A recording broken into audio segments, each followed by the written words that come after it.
terakhir. Kemudian untuk mengisi kekosongan ini, Imam Humaini yang dalam bukunya Al-Hakumah Al-Islamiyah itu mulai mengembangkan apa yang disebut dengan wilayah al-faqih untuk mengisi kekosongan imam. Uniknya, ini kan jumlahnya 12 kan? Ini apa? Wilayah faqih itu jumlahnya 12. Wilayah faqih ini punya perannya itu hampir sama dengan perannya seorang imam. Perannya hampir sama dengan seorang imam. Wilayah faqih ini untuk untuk mengisi kekosongan tadi. Sampai menunggunya turunnya nanti namanya Muhammad bin Hasan Al-Askari. Imam Al-Humaini sendiri mengakui bahwa sebenarnya institusi atau aturan-aturan yang berlaku di Iran saat ini murni dikembangkan dari pemikiran Ja'far Shadiq. Makanya saya bilang Isna Asariyah itu bisa dibilang 3, dibilang 4. Bisa dikatakan Isna Asariyah, yang kedua bisa dikatakan Imamiyah. Kenapa Imamiyah? Karena dia yang mengembangkan pemikiran imamologi yang paling intens, yang paling intens mengembangkan paham imamologi. Yang kedua itu disebut dengan Ja'fariyah. Kenapa? Pemikiran-pemikiran Isna Asariyah ini banyak mengambil atau mengadopsi dari teori pemikiran Ja'far Shadiq.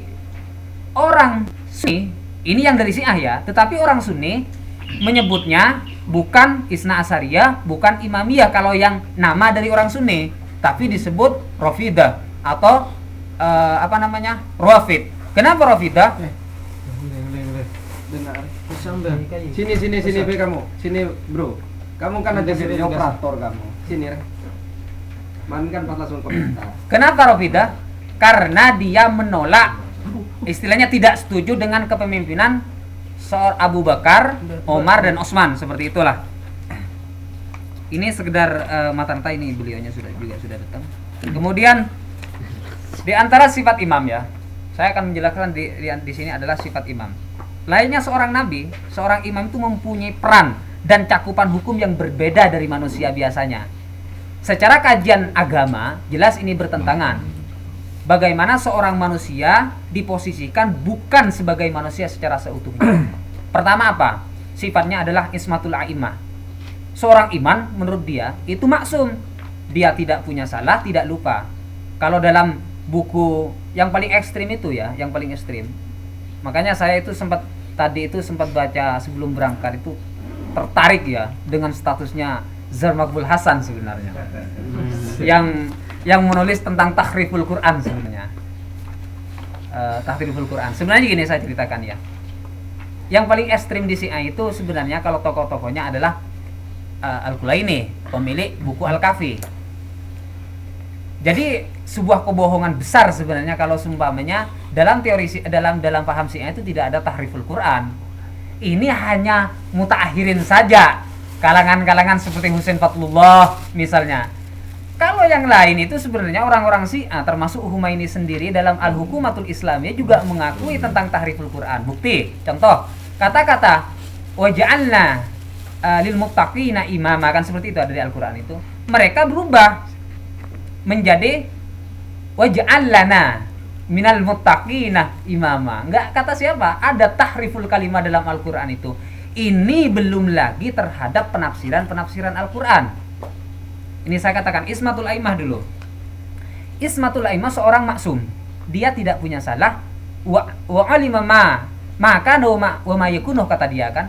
Dia akan tahu apa yang terjadi kemarin, tidak lupa maksudnya, dan dia akan tahu apa yang akan terjadi besok. Sampai kalau yang ekstrim, Al-Kulaini mengibarat bahwa seorang imam itu dia tahu kapan dia akan meninggal.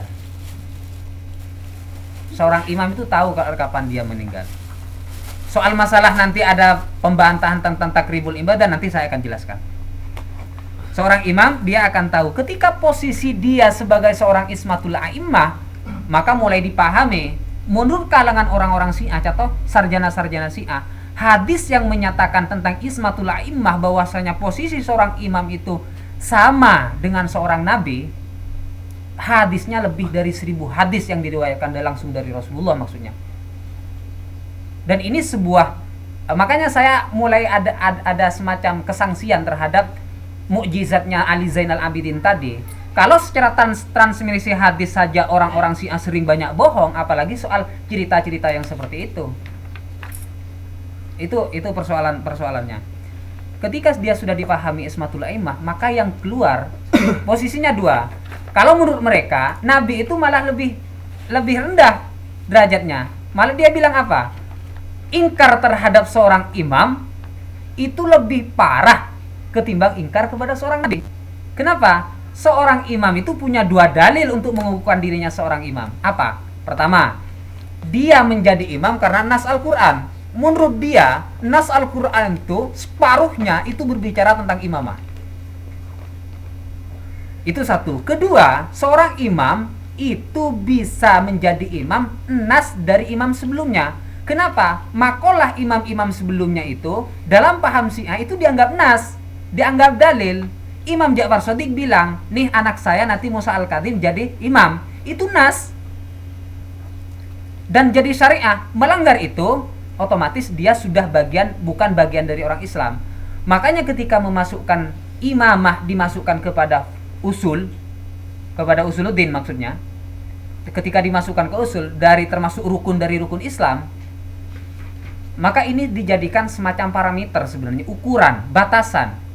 Seseorang bisa dikatakan kafir ketika dia tidak beriman, dan seorang bisa dikatakan berdosa besar ketika dia melanggar apa yang dikatakan seorang imam. Lalu bagaimana kalau seumpamanya dia melanggar terhadap makalah wilayah fakih, aturan-aturan wilayah fakih yang secara wujud dia mengambil peran dari seorang imam ketika imam itu masih masih mengalami kegaiban. Ini pertanyaan besar sebenarnya. Kemudian yang kedua adalah